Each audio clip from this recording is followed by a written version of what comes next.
Hi friends, welcome to our ஜபாஸ் life style. இன்றைக்கி என்ன பார்க்க போகிறோம்னா ஃபிஷ் குழம்பு தான் பார்க்க போகிறோம். மீன் குழம்பு சிம்பிளாக எப்படி செய்கிறதுன்றது தான் பார்க்க போகிறோம். அதுக்கு தேவையான இன்க்ரீடியண்ட் எடுத்து வச்சுருக்கேன் பாருங்கள். சின்ன வெங்காயத்தை எல்லா தோல் உரித்து எடுத்து வச்சுருக்கேன். சின்ன வெங்காயம் எடுத்தால் நல்லா டேஸ்ட்டாக இருக்குன்ற வசி நான் சின்ன வெங்காயம் எடுத்திருக்கேன். உங்கள்கிட்ட பெரிய வெங்காயமாக இருந்ததுன்னா ஒரு 4 வெங்காயம் பெருசு எடுத்துக்கோங்க. பாருங்கள், எல்லாத்தையும் நான் தோல் உரித்து க்ளீன் பண்ணி எடுத்து வச்சுருக்கேன். அப்புறம் பூண்டு கொஞ்சமாக தோல் உரித்து எடுத்து வச்சுருக்கேன். கருவேப்பிலை கொஞ்சம் எடுத்து வச்சுருக்கேன். வீட்டில் இருக்கிற தனி மிளகாய்த்தூள் குழம்பு மிளகாய்த்தூள் எடுத்து வச்சுருக்கேன் 1 கப்பு. உங்களுக்கு காரத்துக்கு ஏற்ப நீங்கள் எடுத்துக்கோங்க, எவ்வளோ வேணுமோ அவ்வளோ. அப்புறம் கொஞ்சமாக வெந்தயம் எடுத்து வச்சுருக்கேன். 2 தக்காளி, புளி ஒரு நல்ல ஒரு பெரிய சைஸ் ஊற வச்சுருக்கேன் புளி. அப்புறம் பாம்ப்ளேட் மீனுடைய தலை, வால், சைட் பீசஸ் அது எடுத்து வச்சுருக்கேன். மீதி பீசஸ் ஃப்ரைக்கு எடுத்து வச்சுருக்கேன். நான் தலை அதெல்லாம் மட்டும்தான் எடுத்து வச்சுருக்கேன் குழம்புக்கு. சிம்பிளாக இருக்கட்டும் அப்படின்றதுக்காக தலையே போட்டு பண்ணியிருக்கேன். அதுவே அவ்வளோ டேஸ்ட்டாக இருக்கும் குழம்பு. இவ்வளோ தான் தேவையான இன்க்ரீடியண்ட்டு. கண்டிப்பாக இது எல்லோரும் மஸ்ட் ட்ரை பண்ண வேண்டிய ஒரு ரெசிபி தான் இந்த குழம்பு பண்ணி இட்லி இல்லை தோசை அதை கூட சாப்பிட்லாம், இல்லை ரைஸ் கூட சாப்பிட்லாம். சின்ன வெங்காயம் யூஸ் பண்ணுற அவ்வளவும் சத்தானதாக இருக்கும். பாருங்கள், இதில் நான் கொஞ்சம் சின்ன வெங்காயம் கொஞ்சம் பூண்டு போட்டு அரைச்சி எடுத்துக்கிறேன் ஒன்றும் பாதியமாக. அது ஒரு கப்பில் எடுத்து வச்சுக்கிறேன். அப்புறம் கடாயில் எண்ணெய் ஊற்றி கொஞ்சமாக கடுகு போட்டுட்டு நல்லா பொரிஞ்சு வரணும். அப்போ கொஞ்சமாக வெந்தயம் ஆட் பண்ணிக்கணும். ரொம்ப ஆட் பண்ணோம்னா கசப்பு வந்துடும், அதனால் கொஞ்சமாக ஆட் பண்ணணும். அதுக்கப்புறம் சின்ன வெங்காயத்தை ஆட் பண்ணிக்கணும். நம்ம எடுத்து வச்சுருக்க எல்லா சின்ன வெங்காயம் ஆட் பண்ணி நீங்கள் 2 கட் பண்ணி ஆட் பண்ணிக்கலாம். நான் அப்படியே முழுசாகவே போட்டிருக்கேன், டேஸ்ட் நல்லாயிருக்குன்றதுக்காக. சின்ன வெங்காயம் இல்லாதவங்க அதாவது பெரிய வெங்காயத்தை சின்ன சின்னதாக கட் பண்ணி போட்டுக்கலாம். ஒரு 4 வெங்காயம் கட் பண்ணி போடலாம். நல்லா இது வதங்கணும், ப்ரௌனாக வதங்கி இருக்கணும் நல்லா. இதில் கொஞ்சம் எண்ணெய் ஜாஸ்தியாகவே விட்டுருக்கேன், ஏன்னா டேஸ்ட்டாக இருக்கட்டும்ன்றதுக்காக பண்ணியிருக்கேன். நீங்கள் எண்ணெய் வேணால் கம்மி பண்ணிக்கலாம்.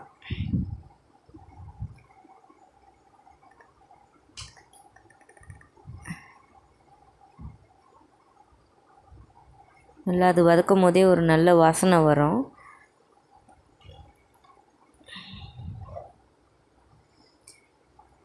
பாருங்கள், நான் இதை நம்ம மண்பாட்டிலே பண்ணலாம், இன்னும் நல்லா டேஸ்ட்டாக இருக்கும். நான் நெக்ஸ்ட்டு மண்பாட்டில் பண்ணி காட்டுறேன். இது நான் அயன் கடாயில் பண்ணியிருக்கேன். இதுவும் நல்ல ஒரு டேஸ்ட் இருக்கும். அலுமினியத்துக்கும் ஸ்டீலை விட இந்த அயன் கடாயில் பண்ணுறது அவ்வளோ நல்லாயிருக்கும் டேஸ்ட்டு. அப்புறம் கருவேப்பிலை ஆட் பண்ணியிருக்கேன், பூண்டு ஆட் பண்ணியிருக்கிறேன். நல்லா வதங்கணும். பூண்டு ஆட் பண்ண மேலே ஒரு நல்ல ஸ்மெல் கிடைக்கும். நல்லா வதக்கி விடணும் அதை. அதுக்கப்புறம் நான் வெங்காயம், கொஞ்சோண்டு பூண்டு, சின்ன வெங்காயத்தையே கொஞ்சமாக எடுத்து அப்புறமா சின்ன வெங்காயம் பூண்டை மிக்சியில் கொஞ்சமாக ஒன்று பாதியமாக அரைச்சி எடுத்திருக்கேன். அதை ஆட் பண்ணியிருக்கிறேன். இது எதற்காக ஆட் பண்ணியிருக்கிறேன்னா குழம்பு கொஞ்சம் திக்காகவும் கிடைக்கும், ப்ளஸ் நிறைய குழம்பு கிடைக்குன்றதுக்காக நான் அப்படி பண்ணியிருக்கேன். நீங்கள் வேணான்னா வெறும் வெங்காயத்தை வதக்கிட்டு தக்காளி, மிளகாய்த்தூள், தனி மிளகாய்த்தூள், புளி எல்லாம் போட்டு கொதிக்க வச்சுட்டு மீன் ஆட் பண்ணிக்கலாம். இந்த மாதிரி பண்ணோம்னா நிறைய குழம்பு கிடைக்கும், அதுக்கோசராண்டி பண்ணியிருக்கேன். ப்ளஸ் திக்காகவும் இருக்கும், கொஞ்சம் டேஸ்ட்டும் நல்லாயிருக்கும் அரைச்சி போடுறப்போ. பாருங்கள், நல்லா இது பச்சை வாசனை போகிற வரைக்கும் வதங்கணும். பாருங்கள், இப்போ கடாய் ஃபுல்லாக இருக்கிற மாதிரி இருக்குது. நல்லா வதங்கின மேலே கொஞ்சமாகிடும். பாருங்கள், இதில் நான் தக்காளி ஆட் பண்ணிட்டேன். 2 தக்காளியை கட் பண்ணி போட்டிருக்கேன். நான் தக்காளி ஜாஸ்தி ஆட் பண்ணல, ஏன்னா புளி நிறைய எடுத்திருக்கேன். நம்ம தக்காளி நிறைய ஆட் பண்ணோம்னா அவ்வளோ டேஸ்ட்டு நல்லா இருக்காது, தக்காளி குழம்பு மாதிரி ஆகிடும். அது தக்காளி கொஞ்சமாக ஆட் பண்ணணும், புளி கொஞ்சம் நல்லா கூட ஆட் பண்ணோம்னா மீன் குழம்பு நல்லாயிருக்கும். பாருங்கள், நல்லா நான் ஃபஸ்ட்டு போடும்போது எப்படி இருந்தது, அப்புறம் பாருங்கள் அப்படியே வதங்கி சுண்டி கொஞ்சமாக ஆகிட்டுருக்கு. இன்னும் நல்லா வதங்கணும், எண்ணெய் திரிய வெளில வரும். வதங்க தக்காளி நல்லா வதங்கணும். அதில் ஒரு மாதிரி பச்சை வாசனை போகிற வரைக்கும் வதங்கணும். இது ஃபஸ்ட்டு நான் போட்டதுக்கும் இப்போக்கும் பாருங்கள் எப்படி ஆயிருக்குன்ட்டு. பாருங்கள் சுருண்டு அப்படியே வந்திருக்கு. இன்னும் நல்லா சுருண்டு வரணும். எவ்வளோ வதக்குறோமோ குழம்பு அவ்வளோ டேஸ்ட்டாக இருக்கும். இது இன்றைக்கி சாப்பிட்றத விட மறுநாள் வச்சு சாப்பிடும்போது தான் அவ்வளோ டேஸ்ட்டாக இருக்கும். பாருங்கள் எப்படி எண்ணெய் திரிஞ்சு வர ஆரம்பிக்குது, கடாயில் ஒட்டாமல் வருது பாருங்கள். அந்த ஸ்டேஜில் வந்து நம்ம வீட்டில் வச்சுருக்க மிளகாய் தூள் ஆட் பண்ணிக்கணும்.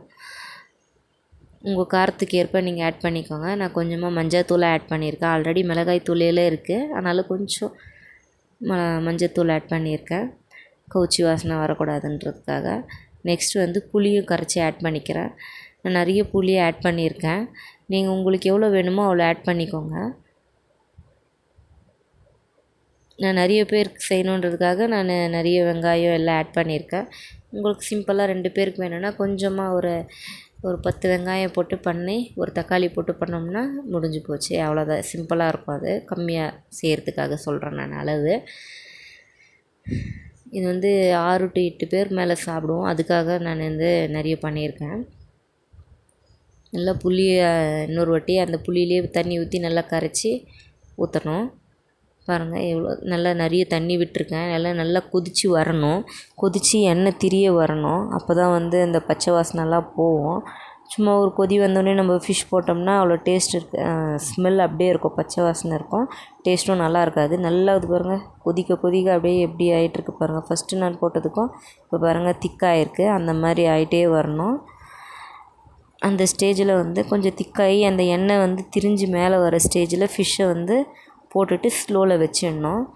ஃபாஸ்ட்டாக வச்சோம்னா அப்படியே ஒரு மாதிரி தனித்தனியாக பிரிஞ்சு வந்துடும். நம்ம ஸ்லோவில் வச்சோம்னா இன்னும் நல்லா ஸ்லோவாக வேகும், குழம்பு அந்த பச்சை வாசனைலாம் போக ஆரம்பிக்கும். எடுத்து வச்சுருக்க எல்லா மீனையும் ஆட் பண்ணுங்கள். நான் வந்து பாம்ப்ளேட் மீனோடைய தலையை ஆட் பண்ணியிருக்கேன். நீங்கள் வந்து எந்த இது விரால் மீன், வஞ்சிரம் மீன் இல்லை மத்தி மீனில் பண்ணிங்கன்னா இன்னும் நல்லா டேஸ்ட்டாக இருக்கும். பாருங்கள் எல்லாம் இருக்கிற மீன் எல்லாத்தையும் ஆட் பண்ணியிருக்கேன். மீனை வந்து நான் மஞ்சள் உப்பு போட்டு கழுவி எடுத்து வச்சுருந்தேன், அதை இதில் ஆட் பண்ணியிருக்கேன். ஸ்லோவாக வச்சுருக்கேன். அவ்வளோதான், சிம்பிளான ஒரு மீன் குழம்பு தான். மறக்காமல் ஜபாஸ் லைஃப் ஸ்டைலை சப்ஸ்கிரைப் பண்ணுங்கள். பாய். சப்ஸ்கிரைப் பண்ணாதவங்க சப்ஸ்கிரைப் பண்ணுங்கள், லைக் பண்ணுங்கள், ஷேர் பண்ணுங்கள், கமெண்ட் பண்ணுங்கள் ஃப்ரெண்ட்ஸ். இது பாருங்கள், நான் வந்து தினை இட்லி பண்ணியிருந்தேன், அதை கூட வந்து இந்த குழம்பு வச்சு சாப்பிட்ருக்கேன். நெக்ஸ்ட்டு வந்து அப்டேட் பண்ணுறேன் தினை இட்லி எப்படி பண்ணுறதுன்றது. ஓகே ஃப்ரெண்ட்ஸ், பாய்.